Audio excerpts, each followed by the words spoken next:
The wind howled across the dust-swept square like a chorus of ghosts unwilling to rest. A crooked sign above the auction platform swung in protest, its hinges creaking with every gust.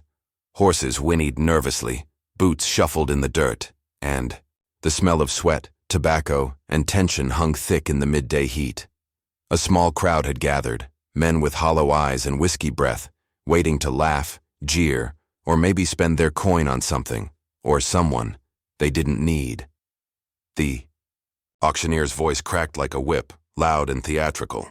"All right, gents, next one's a real bargain. A stray mutt picked up off the Santa Fe Trail. Might be a soldier, might be a lunatic. Who cares?" The crowd chuckled. A man was dragged forward by two handlers, iron shackles clinking with each limp step. He stumbled and dropped to his knees, dirt puffing up around his face. Clara Easton stood at the edge of the crowd, her blue dress faded but neatly pressed, the collar high, her hair pinned with modest care. She was 30, though she bore the silence of a woman twice that.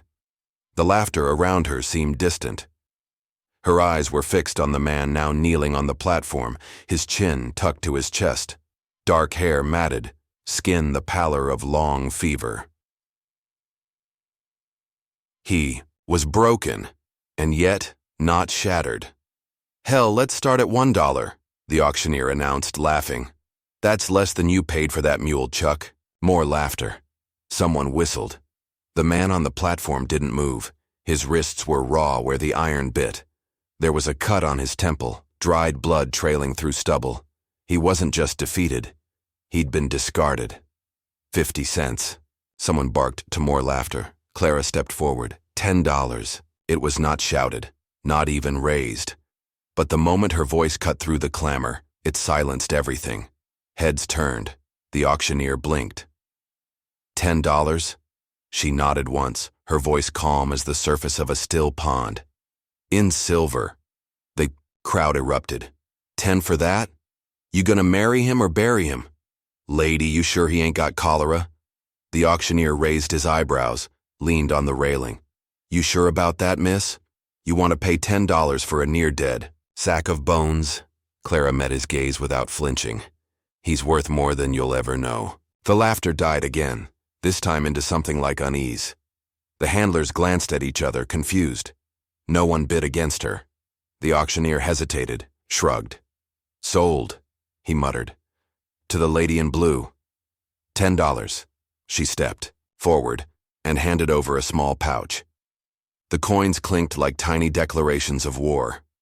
The man was lifted again, half-dragged to her wagon hitched near the corner of the square. As she helped the handlers lay him in the straw-lined bed, her fingers brushed his shoulder. His skin was warm. Too warm. "Fever," one of the handlers said, shaking his head. "He won't make it through the week." Clara didn't answer. She climbed up to the seat, gathered the reins, and gave a gentle snap. The wagon rattled away from the jeering crowd, into the choking wind, into the uncertainty of open land. She did not look back. The man stirred in the bed of the wagon as they rolled away from town. His eyelids fluttered, lips cracked. She passed him a water skin and waited. He didn't respond. Too weak. She poured a trickle over his lips. His tongue moved, barely catching it. There was a noise in his throat. A word. A memory. The land beyond. The settlement stretched dry and angry. Scrub-brush, gullies, rattlesnake shadows. Clara's ranch lay a good 20 miles out, through hills and broken trail. The sun dipped lower. She urged the mule forward, stealing glances behind them. The man was still. She remembered him from long ago, not by name, not by voice. But she had seen him once in another town, years earlier. He'd been walking, carrying someone else. A boy, limp in his arms. He'd stopped to give Clara bread when she was near faint with hunger. Their eyes had met, just for a moment. She remembered, the weight in them, the quiet strength, and then he was gone, swallowed by the tide of war. Now he was here, or what was left of him. They rode until dusk wrapped the sky in bruise-colored clouds. A dry storm growled in the distance. The wind shifted. Clara pulled the wagon beneath, the broken arch of a stone bluff, and started a small fire. She laid him near it, his body shivering despite the heat. She peeled back his shirt. His ribs were visible beneath the skin, a map of scars and old bruises. She cleaned his wounds with boiled water and herbs from her pouch. Her hands were steady, as if they had done this before. They had, once, with her husband. He hadn't made it. As she dabbed his temple with cloth, he opened his eyes. They were pale green, unfocused, haunted. "You're safe," she whispered. His throat moved, his lips twitching. He tried to speak. Only one word came out, raspy and unsure. "Why?" Clara looked into his eyes, into the place where hope had gone to die. "Because someone should have done it for me." He faded again. The storm broke just after midnight. The wagon rocked in the wind. Clara kept vigil beside him, feeding him spoonfuls of broth between shivers. She sang softly, a tune her mother used to hum when death stood near. Lightning cracked. Across the prairie, lighting the silhouette of Clara's figure bent over him. Her expression was unreadable, but her hands never stopped. By dawn, the fever had not broken, but neither had he. He breathed, slow and shallow, his head resting on a rolled blanket. Clara climbed to the seat, wet hair clinging to her face, and pushed the mule forward. They crossed the ridge by midday. Below lay her land, fenced barely, a sagging barn, a weathered house missing a window pane. But it was hers. A single tree leaned beside the porch, stubborn and alive. She carried him inside, laid him on her bed, and stoked the fire. She didn't know if he would survive. She only knew that she had given too much to turn away now, and in her chest, something, long frozen, stirred, a small ember, faint but warm. Not hope, not yet, but maybe the memory of it.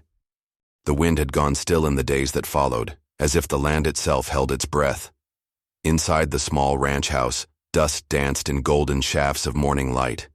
Clara moved like a whisper, silent but certain, her boots muffled by worn rugs. Her sleeves rolled high as she poured broth into a tin cup.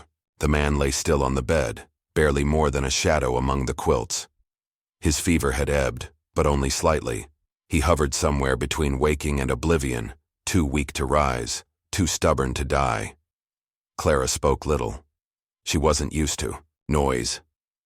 She had been alone too long, and when she did speak, it was to the walls or the fire or the mule named Jonah, who now wandered the fence line with lazy steps. But to the man, she spoke gently, often when she wasn't sure he heard. "You're, safe here," she said again, setting the cup beside him. "This is my land. Not much, but it holds." He didn't answer. Not even a blink. On the fourth morning, she found his eyes open. Not just open, watching. She froze, hands wet from the basin. Their gazes met. His eyes were clearer now, but still, guarded, like a soldier checking every angle of the field before speaking. Clara nodded once. "You're awake." His throat worked, and she could tell he wanted to ask where he was, what had happened, why a stranger had pulled him from the edge, but he said nothing. Not yet. She didn't press. Instead, she handed him the cup. He held it, trembling, the effort of lifting it almost too much. But he drank. Slow. Intentional. "Don't rush," she said quietly. "You've got time." He managed to set the cup down, eyes flickering to the small window beside the bed. Beyond it, the hills rolled in soft amber tones, the light kind to the earth after the storm. He turned to her again, and finally spoke, his voice raw like gravel. "Under leather, my name's Eli." Clara didn't smile, but something loosened in her chest. "Clara," she replied. "Clara Easton." He nodded faintly, and the silence stretched between them, not awkward, but heavy, weighty, as if neither of them trusted words to hold what they'd carried through life. Later that day, Eli tried to sit up. She caught him just in time before he toppled forward. "Too soon," she said, catching his shoulders. Beneath her hands, he was all bones and scars and heat. "You don't heal in a day." "I don't want to lie here like some broken thing," he muttered. "You are a broken thing," she replied gently. So was I. He didn't respond, but he stopped fighting her, let her lower him back against the pillows. That night, the nightmares came. He thrashed in his sleep, hands clawing at something unseen. Clara sat beside him, holding his wrists with firm compassion until the storm inside passed. He mumbled names, none she recognized, and cried out once in a hoarse, strangled way that made her heart twist. When morning came, his eyes were ringed with exhaustion. He stared at the ceiling as if ashamed of what sleep had revealed. "I killed men," he said, without preamble. Clara, kneeling at the stove, didn't look back. "Most men out here have. Not like I did." She turned slowly, her face unreadable. "Did you enjoy it?" His mouth twitched. "No. Then maybe that's the difference." He watched her in silence, measuring her. "You're not like the others," he finally said. She looked down at the pan of cornbread. "Neither are you." The days passed. Eli grew stronger. He began to walk the house in short steps, then out, to the porch where he'd sit wrapped in her husband's old coat, watching the wind ripple through the tall grass. He didn't ask about the man who once wore the coat, and Clara didn't volunteer. But some silences were shared, not empty. One morning, Clara found him outside mending the front gate, a hammer awkward in his still healing hand. She almost scolded him, but stopped herself. He was trying to belong. That was rare enough. "You don't owe me anything," she said, arms crossed. "I know," he replied, not looking up. "Doesn't mean I don't want to give something back." That was how it began. Quiet tasks, small gestures. He chopped wood. She patched his torn shirt. He fed Jonah. She left an extra biscuit on his plate. A rhythm formed, unspoken and uncertain, like two instruments searching for harmony after years of discord. But Eli rarely spoke of his past.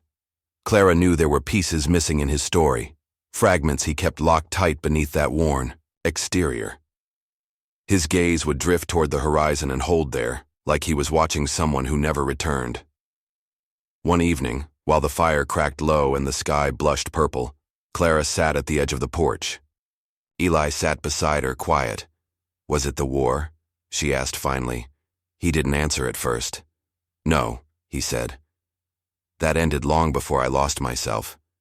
She waited. "There was a girl," he continued. "Not mine by blood, but I found her, on the trail. Parents slaughtered. She didn't speak. For months just held my hand. I tried to get her somewhere safe. Thought I did. But one night, I went for water. When I came back..." His jaw clenched. His eyes glassed over. "I should have died instead.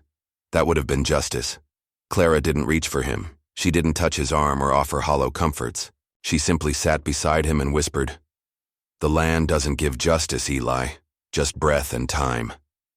He looked at her then, really looked. And the silence that followed was no longer a wound, but a bridge. But peace never lingered long on. The frontier. 3 days later, Clara returned from the trading post in town with supplies and a warning. "They're talking," she said, unloading the sacks. "About you, about me. How I brought home a savage drifter like I was buying livestock." Eli stood still by the woodpile, eyes narrowing. "Do they know who I am?" "No," she said. "But they don't need a name to pass judgment." He exhaled hard, eyes lowering. "I should go." She looked at him, expression fierce. "That's not your choice alone. They'll come. They'll want to see what kind of man I am. Maybe test it." "Then let them," she said. "You're not alone anymore." He stared at her like she'd spoken a foreign language. Later that night, she found him sharpening the rusted blade of her father's old knife. Not for violence, she could tell. It was a ritual, a preparation. "You were a soldier?" she asked. Eli nodded. "Scout, tracker, sometimes worse. And now? I don't know what I am now." Clara crossed her arms. "You're the man who fixed my fence, fed my mule, laughed, once, when Jonah kicked the bucket over." He smiled faintly at the memory. "He's a stubborn thing. So are you." The wind picked up again. The moon rose pale over the hills. That night, Clara dreamed of her husband's face, hollowed by fever, hand clenched around hers before he went still. She woke with tears on her cheek and a hollow in her heart that didn't ache quite so sharply anymore. In the other room, Eli stirred in his cot, murmuring words she couldn't catch. But somehow, she knew they were meant for her, and for the first time in years, she wasn't afraid to listen. The evening air hung heavy with the scent of mesquite and coming rain. Thunderheads gathered on the distant horizon, slow and menacing like a judgment long delayed.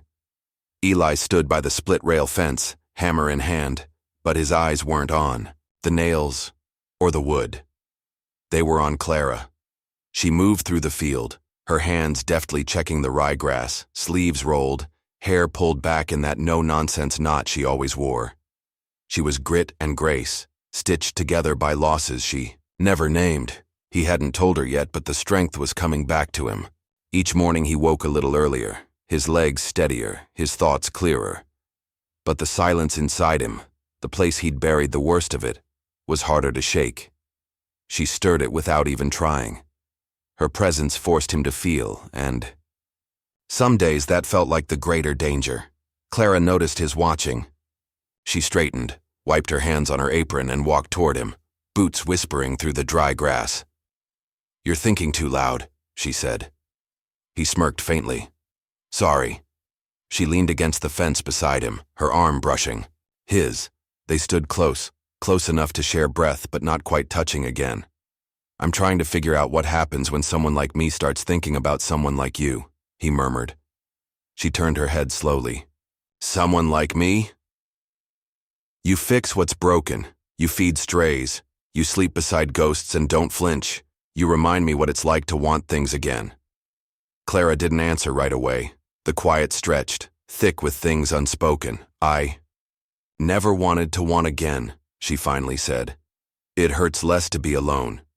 Eli looked out across the hills where the sky burned orange. "That's what I told myself too, until you walked into that auction square in a blue dress and bid on a man not even the crows wanted." Clara looked down at her hands. "I didn't see a stray. I saw someone still breathing." He turned toward her now, fully, his gaze heavy with things long buried. "You made me remember how to breathe." The moment sat between them like a struck match, and yet neither stepped closer. Not yet. The fire between them wasn't one of reckless passion. It was slow-burning, patient, the kind that needed to be earned. Later that night, the wind howled like it remembered its name. Clara set extra logs on the hearth and tied back the shutters. Eli moved to help without being asked. They worked in tandem now, silent efficiency forged by days of survival. As the rain hit the roof in sudden sheets, Clara lit a lantern, and the warm glow danced across the walls. Eli stood in the doorway, his hair damp, shirt clinging to his chest, face smudged with work and weather. Clara looked at him like a memory she hadn't let herself hold until now. "Come sit," she said, nodding to the table. They ate in silence, but it wasn't empty. It was full of glances and half-smiles and the quiet rhythm of two people no longer strangers. As the storm grew fierce outside, Eli glanced at the window. "You ever think about leaving here?" Clara shook her head. "Used to, back when this house felt like a grave, but not anymore." He nodded slowly. "I've thought about leaving every day since the war.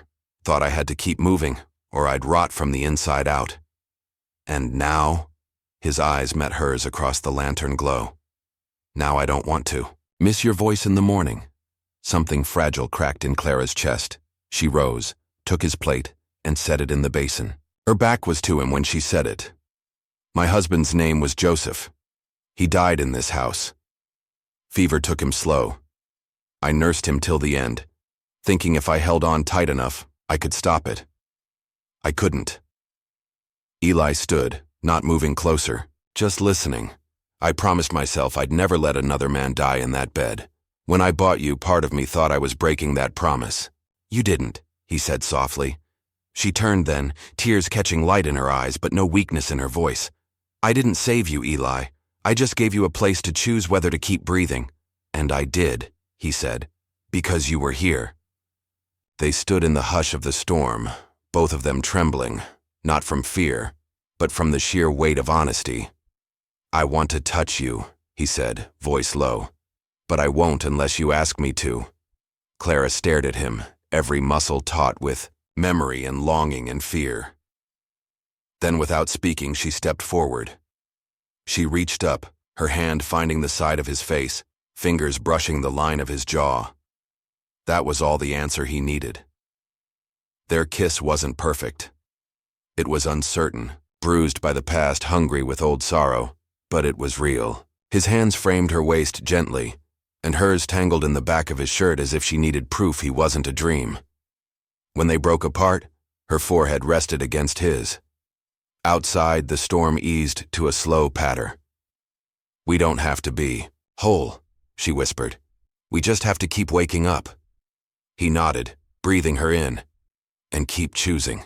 That night, they didn't lie together out of hunger but warmth, not out of lust, but comfort. They curled around each other like two halves of a story waiting to be rewritten. The fire in the hearth crackled low, echoing the one inside them, quiet, enduring and impossible to ignore, but even warmth draws shadows. In the dark, beyond the far hill, a horse neighed. A torch flickered, unseen to Clara and Eli. Riders were coming, dust-stained men with sharp eyes and questions. They didn't care about healing or redemption. They cared about control, about ownership, about fear, the kind of men who believed a woman had no business bidding at an auction, the kind of men who remembered Eli's face. The fire between them might burn, but storms come easy in the west, and peace never stays long. The dawn cracked pale across the hills, a hush falling over the land before the world remembered to breathe again. Eli stirred first, slipping from the warmth of the bed and pulling his shirt over the marks of old wars and fresh healing. Clara lay still beneath the quilt, one arm draped over where he had slept, her brow relaxed in sleep for the first time in years. He moved to the porch, eyes sweeping the horizon, but the calm that usually greeted him was gone. A thin ribbon of smoke rose from the tree line, not from their chimney, not from any settler's hearth, controlled, deliberate, too dark for a campfire. Eli's jaw tightened. He turned as Clara stepped out behind him, blanket still draped around her shoulders. "They're here," he said. Clara didn't ask who. She knew. She crossed her arms against the chill. "How many?" "3. Maybe 4. He narrowed his eyes. "One of them has a limp. I remember his walk. Used to run with Cord Kellum's gang." Clara's stomach sank. "Kellum's boys? I thought they scattered after the bounty killings." "They did. Some went north, some disappeared. But a few, like that bastard, never forgot the man who walked away with their silver." Her voice lowered. "They're not just after you, are they?" Eli looked at her, his gaze steady. "No. They're here for both of us. You humiliated them at the auction, took what they thought they owned." Clara exhaled sharply. "Then we better show them what they never understood." By mid-morning, the riders came into view. 4 of them. Just as Eli predicted. Dust rose behind them, trailing like the smell of old blood. They slowed as they reached the fence line, boots dangling from stirrups, hands close to their rifles. Their leader, short, stocky, one eye clouded white, smirked as he took in the cabin. "Well now," he called. "Didn't think we'd find ourselves at a lady's doorstep." Clara stepped forward before Eli could speak, her voice clear and sharp. "Then you should have kept riding," he chuckled. "Easy now. We just came for a talk. Reckon there's a debt needs paying." "You got no business here," Eli said, stepping beside her. The one-eyed man leaned forward on his saddle horn. "You're the one who made it our business, Walker. Thought you could crawl away and hide behind skirts?" His eyes flicked to Clara. Pretty ones, too. Eli didn't move, but Clara saw it, his hand twitch near his hip. A warning, not fear. Focus. "You're not taking him," Clara said flatly. "You're not taking anything." One of the others laughed. "You bought him, didn't you? Paid like you were bidding on cattle. Hell, that makes him property, don't it?" She didn't blink. "He's worth more than you'll ever know." The air snapped tight. No more smiles. The first shot came. Fast. From the tall one on the left, trying to spook them. But Clara had already ducked behind the post, her rifle in hand before the bullet split the porch beam. Eli moved like he had in the war, low, quiet, precise. He pulled Clara behind the water barrel as another shot rang out. The boards around them splintered. "You still sure I'm worth it?" he muttered. Clara smirked. "Ask me again when they're dead." He touched her shoulder briefly. A promise, not a farewell, and slipped around the side of the house. What followed wasn't a shootout. It was survival. It was strategy. Clara fired from the shadows while Eli flanked right, drawing the riders away from the house. One went down with a gurgling cry as Eli's shot caught him in the collarbone. Another tried to rush the door. Clara shot him straight off the saddle, her breath held steady, hands firm, but they weren't invincible. Eli's shoulder took a hit. The blast spun him backward into the dry grass, blood soaking into his shirt. He bit back the scream, gritted his teeth and crawled behind the trough. The one-eyed man dismounted, walking toward him with a sneer. "Should have stayed buried, Walker." He raised his revolver. Clara's voice cut through the chaos. "Hey!" The man turned just as Clara stepped out from behind the well, rifle aimed steady at his heart. "You want to talk about property?" she said. "Then talk to me." He sneered. "Lady, you don't have the guts." She fired. He staggered, hit center mass, dropped to his knees, hand pawing uselessly at the hole in his chest. Clara lowered the rifle slowly as the last rider turned and galloped off, dust kicking high behind him. A coward's retreat. Eli groaned, trying to sit up. Clara ran to him, pressing her hands to his bleeding shoulder. "Still breathing," he muttered through gritted teeth. "Damn right you." She helped him inside, teeth clenched against his weight. Blood left a trail across the porch boards, but the door slammed shut behind them with finality. She stitched him by lantern light. He didn't complain, only grunted once when the thread tugged too deep. "You've done this before," he said. She wiped her brow. "Don't ask how many times." He reached up, caught her wrist. "You could have run." She looked him square in the eyes. "So could you." Outside, the wind moved through the grass like a breath of relief. The cabin was quiet, but the silence no longer felt uncertain. It felt earned. Days passed. Eli recovered slower this time. Clara stayed close. They spoke more now, not always about the past, but about the in-between, about what to plant come spring, about building a second room onto the cabin, about what made a man worth saving. One evening, as the sun dipped low, Eli sat on the porch with a book in his lap, one Clara had read to her husband during his last days. "Do you ever regret it?" he asked. "Regret what?" "Bidding on me." Clara shook her head. "No." He looked at her, eyes soft. "You could have chosen a safer man, a quieter life." "I didn't want safety," she said. "I wanted someone who knew what it cost to keep living." He nodded, then looked out at the land, golden under the fading sky. "I'm not whole, Clara. I'm still buried in pieces I haven't dug up yet."